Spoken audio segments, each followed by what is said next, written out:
Hey, what's going on, guys? Alan Kushmarkov here, and I want to share with you the 3 steps for you to have the best year as a real estate agent. All right, let's get to it. So this is the time of the year right now when we are reflecting. We're looking back at our goals from a year before. We're looking at our production numbers, our income numbers, and this is also the time when we're actually putting together goals for the next year and the years beyond. Okay, so this is what happens, at least from my experience doing this.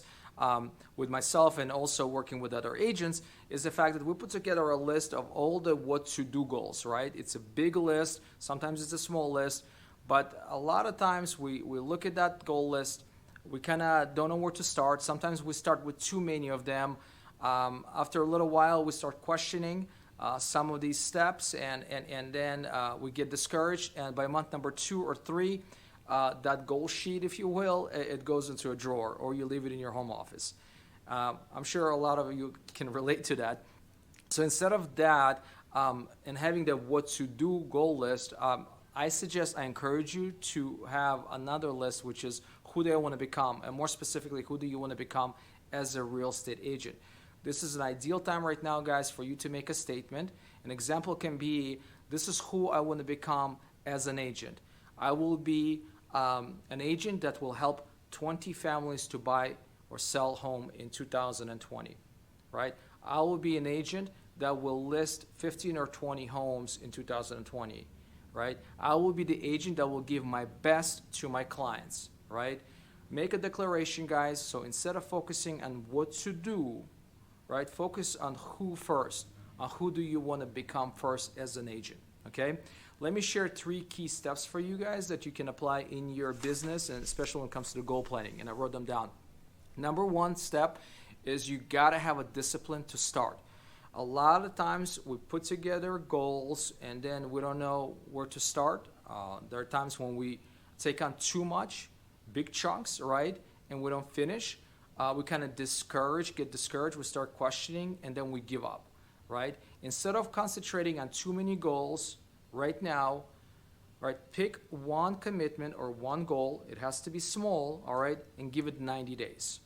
I'll give you a couple examples. Instead of concentrating on, let's say, speaking to 20 or 30 people per day, why don't you speak to one individual per day, have a meaningful conversation about a real estate, okay, and continue doing that every single day. Instead of writing 15 or 20 notes to your sphere, why not just write 1 note per day to your sphere? Instead of holding 2 or 3 or 4 open houses per week or per month, why not just do 1 per month? Okay, start with the small commitments or disciplines and grow, but you got to give it 90 days.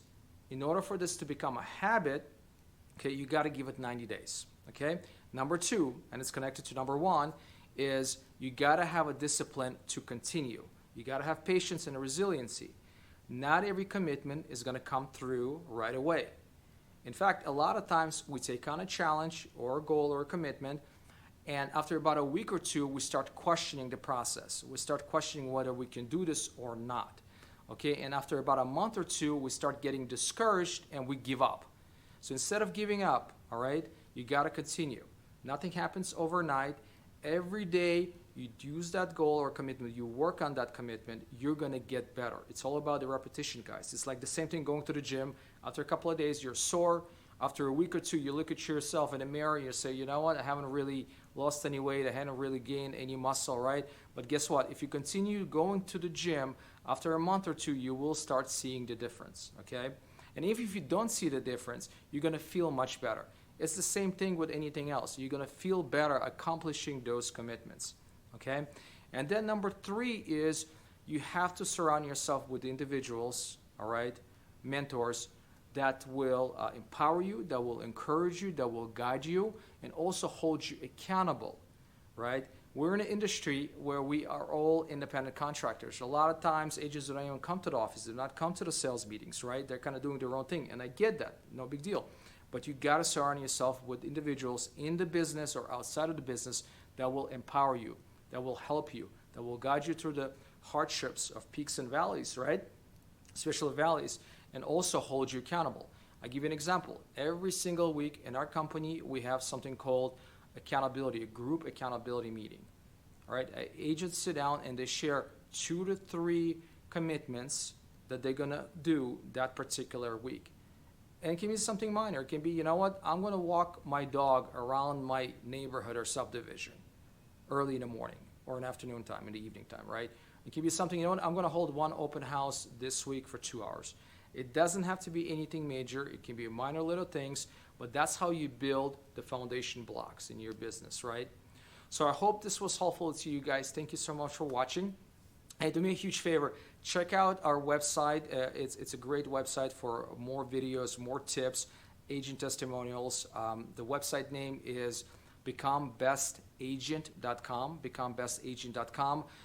If you want to have a chat with me personally, feel free to submit your information. It's a private consultation. We can do it over the phone, or we can grab a cup of coffee, or you can check out our operation and stop by one of our meetings.